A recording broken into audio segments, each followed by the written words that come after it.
7. Some of the most vulnerable people with learning disabilities or autism in England are being segregated in mental health hospitals, according to a new report, including one man who spent 9.5 years in isolation. The Care Quality Commission says the current system is not fit for purpose.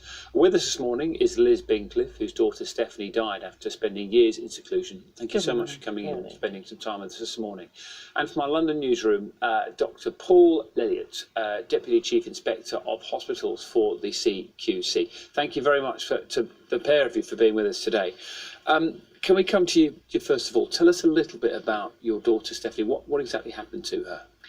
When Stephanie just turned 18 in September of 2006, she was sectioned to a hospital near York under the Mental Health Act. Stephanie remained there for almost 7 years and died on the 17th of August 2013, having been basically secluded for virtually all those 7 years in a 12-foot padded room with 2 portholes for light, no fresh air, very little exercise, and in that time she put on a lot of weight, and when she died she was nearly 26 stone.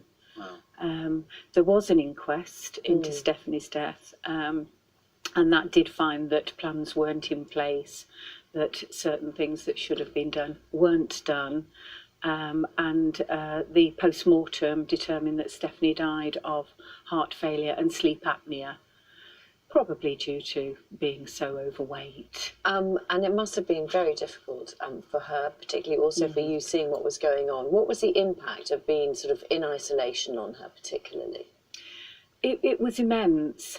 Stephanie struggled. She had pathological demand avoidance syndrome, which is on the autistic spectrum, and she did struggle with communication and people, but she didn't want to be in isolation. It just seemed that was the easiest way to manage her. She had extreme challenging behaviour and self-harmed, but the move to the hospital was so traumatic for her that she never really recovered from that move. I'm so sorry you and the rest of the family had to go through that. Let's put some of those concerns to Paul, who's with us this morning. Paul, tell us a little bit about, I mean, we've heard an awful story there of Liz and her daughter. What are some of these key recommendations from the report? Well, our review, the first part of our review focused on people who were in Stephanie's situation. That's people who are held in segregation, that is isolated from other patients on a ward, either on a ward for people with a learning disability, on a children's ward for young people with mental health problems. And so this interim report focuses on that group of people. We found that there were between 60 or 80 people in this situation. And some of our concerns included the fact that many of the staff working on some of these wards didn't have the specialist skills that were needed to provide the care that people should be receiving in such a specialist setting. So our recommendations, in the short term, we have asked that everybody who's held in segregation in a learning disability ward or a ward for young people with mental health problems has an independent and expert review, not just of their care, but of the quality of the arrangements to enable the person to leave hospital. We've also asked for a body with the authority to take action to be set up that can consider the results of these reviews and do whatever is necessary to enable people to leave segregation and be discharged from hospital.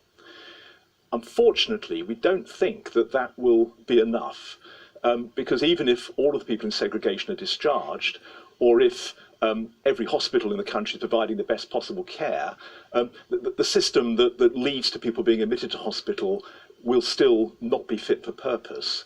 And so someone like Stephanie, services should have provided the help that she needed early in life so that hospital admission was never needed in the first place. Can I just ask you about those 60 to 80 people you found to be in isolation? What's happening to them right now? Are they still in the same position?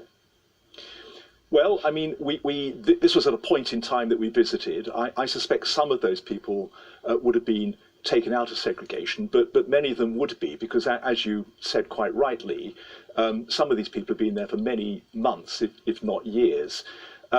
Now, On our visits, if we identified real concerns about the care, we escalated those concerns either to the body that was funding the care, or if necessary, to the local authority as a safeguarding alert. So where we had concerns, we raised them immediately. Liz, I know you've obviously looked into this extensively and probably really interested in what this report and this review says. Do you feel, knowing what you know now, that if somebody was in Stephanie's position in 2019, the same things would happen, or would things work out differently, do you think? I think the same things will happen. I welcome the report. However, the provision is just not in place in the communities. I agree that Stephanie's behaviour, she had her behaviour all her life, she was challenging all her life, and the services just weren't robust enough to maintain her within the local authority. In fact, they pulled services because of costs and confusion over costs. So yes, I think Stephanie would be sectioned again today in the same situation. Oh, well, thank you very much for coming to talk to us, and thank you very much, both of you, indeed. And actually, just a quick government response to that report. The Health Secretary saying that they will accept all of the CQC's report recommendations. It's approaching 7:20 this morning. Carol